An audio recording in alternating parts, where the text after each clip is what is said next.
Ertugrul गाजी की episode 33 में आप देखेंगे कि तीतुश के साथ काई कबीले के कुछ पहरादार मिले होते हैं जो कि वहां पर अपने भरोसे के पहरेदारों को खड़ा करके उनकी पोजीशन चेंज कर देते हैं और टाइटुस अपने सिपाहियों के साथ सरदार के खेमे की तरफ बढ़ने लगता है। लेकिन जैसे ही वो सरदार के कबीले की तरफ बढ़ रहे होते हैं, कबीले के अंदर शोर मच जाता है कि अस्तबल के अंदर आग लग गई है और कबीले के सारे लोग जाग जाते हैं और पहरेदार भी चौकस हो जाते हैं। तो ऐसे में टाइटस अपने पहरेदारों को कहता है कि सारे इधर उधर गायब हो जाओ और फौरन अपना लिबास तब्दील कर लो।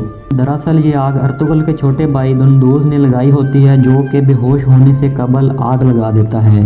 और जब करदोगलो सलमान शाह के पास आता है तो सलमान शाह उसे कहता है कि मुझे अबू हसाम के ऊपर शक है, उसको फौरन ढूंढ कर लेकर आओ और सिपाहियों को कह दो कि चौकस हो जाओ, यहाँ पर कुछ भी हो सकता है। इससे अगले सीन में दुंदुस बिस्तर पर पड़ा हुआ नजर आता है और हकीम साहब उसका इलाज कर रहे होते हैं और हकीम साहब यह भी बताते हैं कि इसकी जान बच गई है और इसका जो जख्म है वो भी जल्द ठीक हो जाएगा। तो उसके बाद सुलेमान शाह शहाबुद्दीन से ये पूछता है कि ये गुंदोज आपको कहाँ से मिला था। तो शहाबुद्दीन उसको बताता है कि ये उसी अस्तबल के पास से बेहोश मिला है जिस अस्तबल को आग लगी थी। और शहाबुद्दीन ये भी बताता है कि हो सकता है ये आग इसी ने लगाई हो। तो सलमान शाह कहता है कि ये ऐसा क्यों करेगा। तो शहाबुद्दीन कहता है कि हो सकता है इसने कोई ख़तरा देख लिया हो और उन्हीं दुश्मनों ने इसको मारकर वहाँ पर फेंका हो और उसने इस खतरे को देखते हुए आग लगा दी हो। इससे अगले सीन में करा तोयगर अफसीन भाई से मिलता है और उसको बताता है कि मेरा मकसद अब तुम्हारे वाला ही है, यानी तुम भी अब हलीमा सुल्तान की शादी अल अजीज से रुकवाना चाहते हो और मेरा भी यही मकसद है। अफसीन भाई उसके ऊपर एतबार नहीं करता, लेकिन वो यही बताता है कि तुम एतबार करो ना करो, अब हमारा मकसद एक ही है। और उसके बाद करदोगलो बाहर से कोयले उठाकर अबू हसाम के कपड़ों और उसके मुंह के ऊपर मल देता है और अबू हिशाम से कहता है कि तुमने वहां पर जाकर सरदार सुलेमान शाह के पास यही कहना है कि मैं भी आग बुझाने वालों में शामिल था।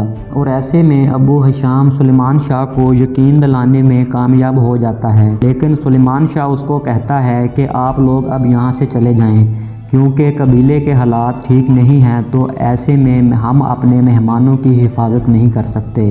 तो जैसे ही अबू हिशाम सुलेमान शाह के खेमे से निकलता है, सुलेमान शाह करदोगलो को कहता है कि इनके पीछे अपने बंदे लगा दो और इनके ऊपर पूरी नज़र रखो।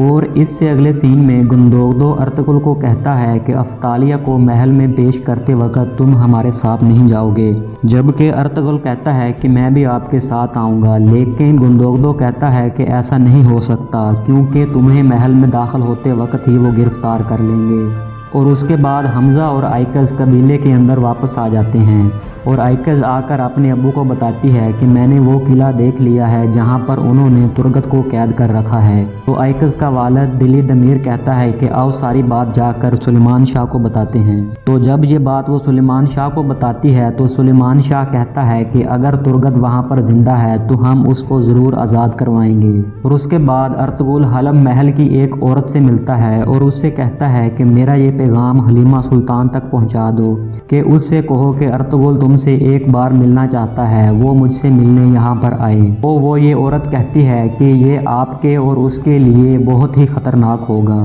और उससे अगले सीन में शहजादा यिगद हलीमा सुल्तान के साथ लड़ता हुआ दिखाई देता है क्योंकि वो हलीमा सुल्तान के इस फैसले से नाराज़ होता है कि वो अमीर अल अजीज़ से शादी क्यों करने जा रही है। और ऐसे में वो हलीमा सुल्तान को कहता है कि आपने अर्तुगरुल भाई के साथ धोखा किया है और आपने अर्तुगरुल भाई को जीते जी मार दिया है। और उसके बाद करा तोयगर का सामना हलीमा सुल्तान से होता है। तो हलीमा सुल्तान उससे पूछती है कि तुम यहाँ क्या करने आए हो। तो करा तोयगर हलीमा सुल्तान से ये कहता है कि मैं तुम्हारी अल अजीज से शादी रुकवाने आया हूँ। उसके बाद टाइटुस किले में वापस जाकर उस्ताद आज़म को काई कबीले के अंदर अपनी काम के बारे में बताता है। तो उस्ताद आज़म उसको कहता है कि कोई बात नहीं, काई कबीले के अंदर तुम्हारा पहुँच जाना ही बड़ी बात है।